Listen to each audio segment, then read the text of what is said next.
portanto, estava a dizer que é na perspectiva dos tempos que demoram até as coisas acontecer, para reunir pessoas, oportunidades, investimento, infraestrutura e ficar um retrato daquilo que começou há 15 anos atrás e que daqui a um ano terá, para além da realidade já foi apresentada pelo Vice-Reitor, terá outra realidade de infraestrutura com um corpo para alojar mais investigadores e, portanto, para estar mais próximo e para fazer mais projetos. A valorização económica que foi aqui retratada, da importância de saber, para além de saber quem é quem, de onde é que vem. E, neste caso, de onde é que vem o Meixão, de onde é que vem o Berbiguel, e deixar algum desse valor cá, quer na economia não informal, quer também em quem produz. E, portanto, essa importância económica é vital, para não falarmos também na importância ambiental. Só um retrato do que o Ricardo achou aqui no fim. Já não se encontra cavalos marinhos.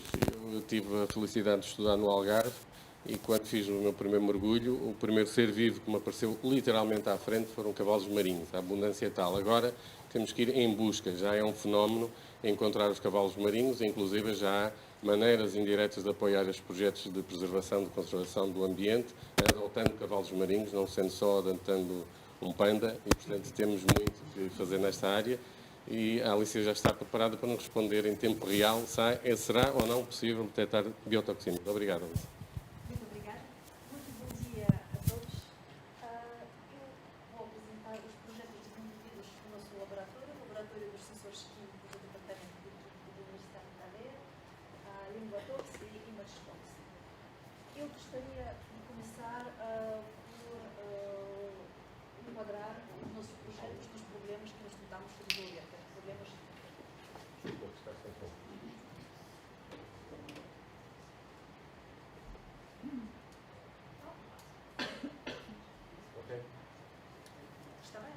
Ok.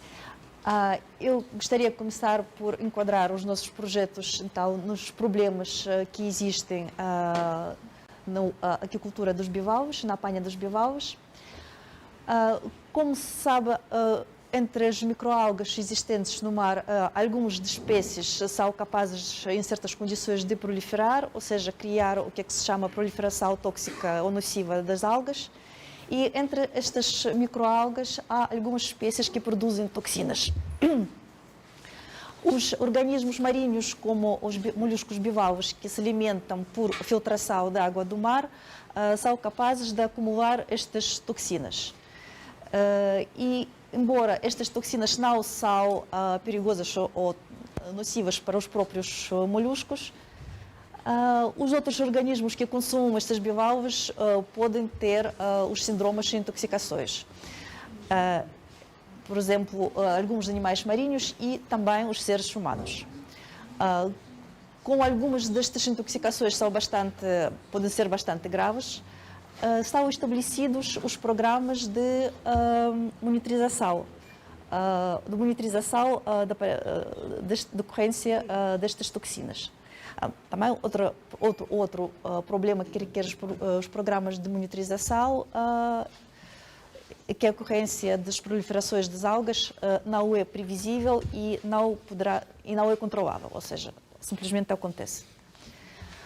Por isso, nos vários países costeiros e também na União Europeia são estabelecidos os programas de monitorização das toxinas em bivalves. Eles são geridos pelos laboratórios nacionais de análise, que são de referência, que em Portugal são a IPMA, em Lisboa. E estes programas de monitorização têm dois componentes. Uma é a detecção das toxinas nos bivalves e outra é a identificação das espécies de microalgas tóxicas em água do mar. Depois, feitas estas análises, os resultados se juntam para tomar uma decisão, ou seja, abrir ou fechar a captura das bivalves e esta decisão comunica-se ao setor de pesca. Muito rapidamente, sem entrar nos detalhes demasiado técnicos, a detecção das toxinas se faz no laboratório utilizando os métodos de cromatografia e requer um equipamento bastante complexo, que deve ser operado pelos técnicos do laboratório com qualificação muito alta, e também o próprio processo é bastante demorado e moroso e requer vários passos de preparação da amostra. A identificação do fitoplâncton também é mais simples no sentido de equipamentos utilizados. O que se utiliza é o microscópio óptico, mas também demora bastante tempo, porque a preparação da amostra demora entre 24 e 48 horas, e depois o técnico observa no microscópio as amostras e identifica as espécies. Claro que estas pessoas têm que ter uma qualificação muito alta. Deste modo, existe uma necessidade de ter dos métodos de detecção das toxinas e detecção de microalgas tóxicas que sejam mais fáceis de utilizar, que sejam mais rápidos e que poderiam ser implementadas fora do laboratório.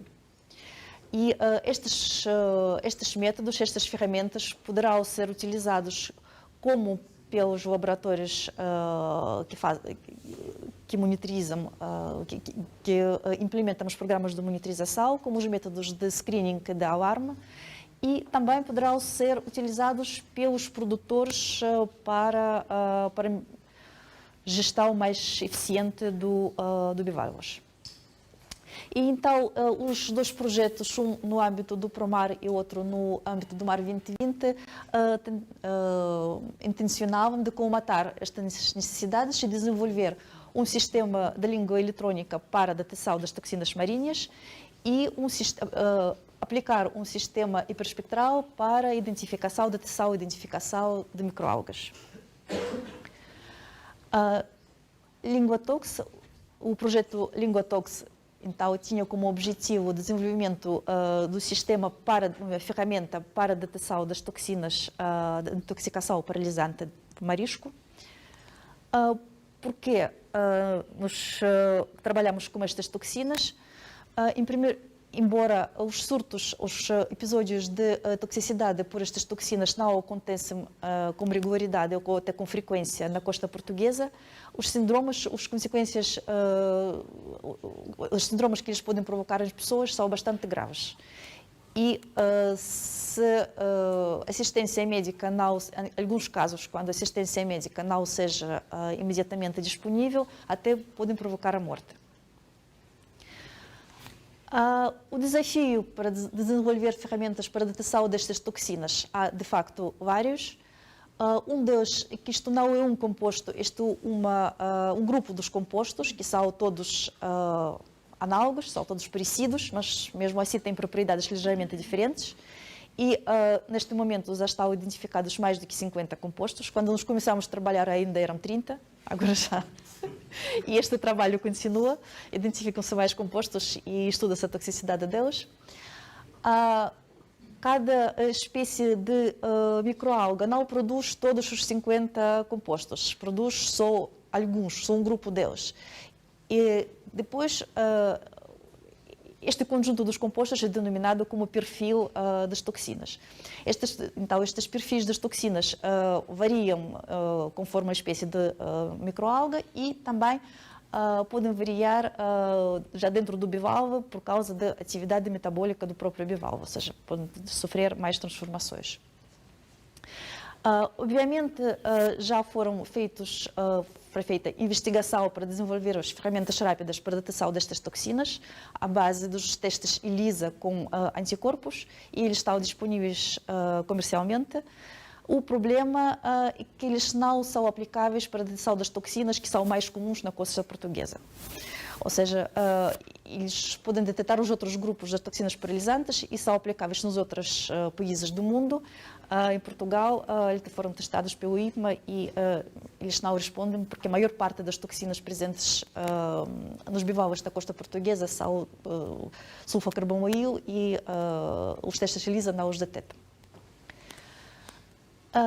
E assim, nós tencionamos desenvolver os sensores e os sistemas dos sensores que permitissem detectar as toxinas mais comuns, toxinas paralisantes mais comuns na costa portuguesa, que são o tal carbonoil e sulfocarbonoil, Nós utilizamos os sensores miniaturizados para diminuir o volume da amostra que nós precisamos de medir. Estamos a trabalhar com dezenas, centenas de microlitros, ou seja, os volumes da amostra muito pequenos. Testes dos vários sensores permitiram concluir que nós temos um conjunto dos sensores que permitem detectar as toxinas carbamoil e decarbamoil, mas o sulfocarbamoil, que era o nosso alvo primário, não conseguimos detectar com a sensibilidade desejada. Contudo, nós construímos a língua eletrônica é um conjunto de sensores, ou seja, em vez de um sensor, nós utilizamos um conjunto dos sensores que são ligados a um equipamento de medição e ao computador para o processamento dos dados. E esta língua eletrônica permitiu detectar nos extratos de bivalves, nos extratos de mexilhau, a concentração de algumas das toxinas que nos interessam.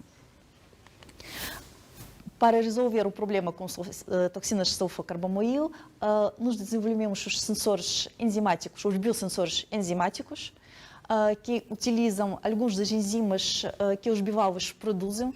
Como eu já referi, os bivalves eles conseguem metabolizar estas toxinas, então eles interagem com estas toxinas. Nós podemos extrair estas toxinas, estas enzimas e utilizá-los para a fabricação do biosensor. E, de facto, nós extraímos esta enzima, carbamoilase, que foi caracterizada e foi aplicada em dois ensaios enzimáticos para a detecção das toxinas maioritárias na costa portuguesa. Só para concluir, queria dizer que este trabalho está a ser continuado no âmbito do outro projeto a seguir, que não é do programa MAR, e nós estamos a desenvolver um sistema microfluídico que inclui estes sensores desenvolvidos, ou seja, a ideia do sistema microfluídico que ela poderá funcionar em regime automático e vai requerer uma intervenção mínima do utilizador. Ou seja, basicamente a ideia é ter um sistema onde é necessário carregar um botão e ela faz tudo sozinho.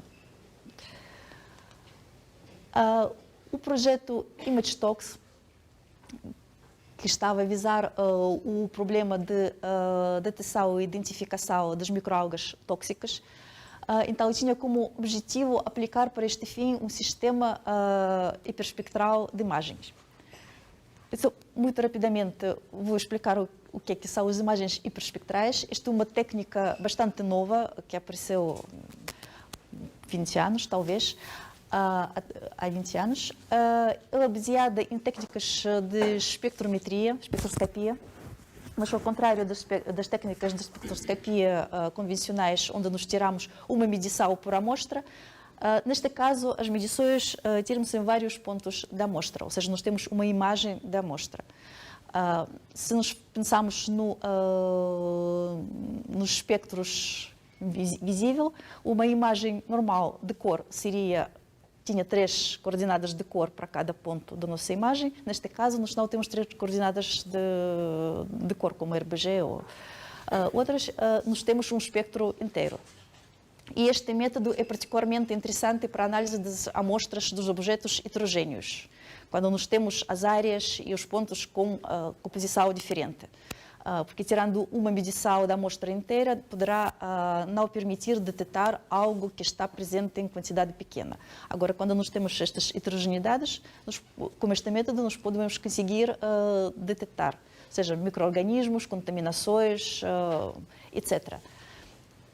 As imagens hiperespectrais já se usam na indústria e, obviamente, na investigação.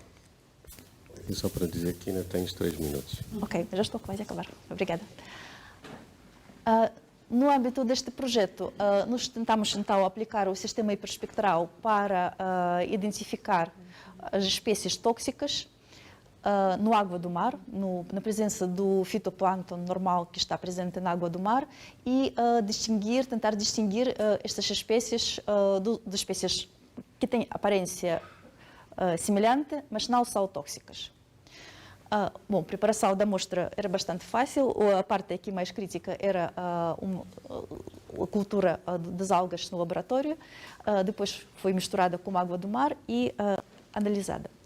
Eu só vou mostrar um exemplo, também já não tenho tempo, que era uma experiência para distinguir duas espécies do Gymnodinho. Gymnodinho catenatum, que é uma espécie tóxica, que produz exatamente as toxinas paralisantes, e Gymnodinho noleri, que é uma espécie não tóxica e que tem aparência mais ou menos parecida. Bom, nós também fizemos comparação com os métodos convencionais da espectroscopia e concluímos que, de facto, todas as três técnicas permitem distinguir amostras onde estão, às quais foi adicionado o Gymnodinho catenatum, ou seja, espécie tóxica, embora as imagens hiperespectrais permitem ter uma sensibilidade maior. Bom, os resultados destes dois projetos foram publicados nos artigos e divulgados em vários congressos e, por fim, queria apresentar.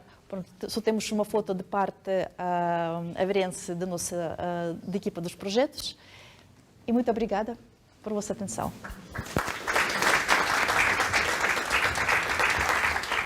Obrigado, Alice. Enquanto passamos para a última oradora antes do almoço, apenas procurando traduzir por miúdos o que a Alice esteve a dizer. A Alice basicamente procura uma bimbi para as toxinas, não é? Ou algo ainda mais além da bimbi, não é? Algo que se ponha e num instante faça e diga o que é que se passa, que toxinas são, e ter um retrato imediato. A importância disto é muito relevante do ponto de vista económico. Não sei se estão presentes sobre a questão das toxinas relacionadas com os bivalves, com a ameixa, com o urbigão, com as ostras, que nos podem facilmente deixar, depois de uma refeição agradável, agarrados a uma sanita e num método de emagrecimento que não será dos mais profícuos, não é? Mas esta é apenas uma das questões ligeiras. A sanita comparada com a morte ou com a paralisia, enfim, é um mal menor. E, portanto, são questões que têm relevância do ponto de vista da saúde pública, mas também muita importância do ponto de vista económico, que é a resposta rápida. Porque, caso contrário, com o sistema como está atualmente, é preciso uma amostra de água, uma amostra do bivalve, ela precisa ser transportada, precisa de vir para o único laboratório credenciado que temos no IPMA, e só depois é que é dado um alerta para os agentes económicos. E, no espaço que isso aconteceu, a ameixa foi apanhada em Aveiro e já foi consumida, alguns em Vigo, numa mesa de restaurante. E, portanto, o impacto que isso tem, quer ao nível dos perigos de saúde pública, quer ao nível económico, é depois quem é que fica com o menino nas mãos quando essa resposta chega com mais tempo. Portanto, eu desejo muita sorte e que daqui a uns tempos possamos estar a ver aqui a BIM e outro método ainda mais prático, mais imediato, e, portanto, como disse o professor vice-reitor, há coisas que demoram o seu tempo. Nós vimos um que ainda está com uns passos para dar, mas agora com a André vamos ver um que já está muito avançado do ponto de vista da transferência. Portanto, há vários níveis, são os TRLs, se não me engano, não é? Portanto, vários níveis de transferência de conhecimento para a economia, desde um puramente chamado de investigação aplicada até um que já está pronto a ir para o mercado. E este que está aqui, a própria palavra já o diz, que está numa fase mais avançada, está em fase de protótipo. André, a palavra é tua.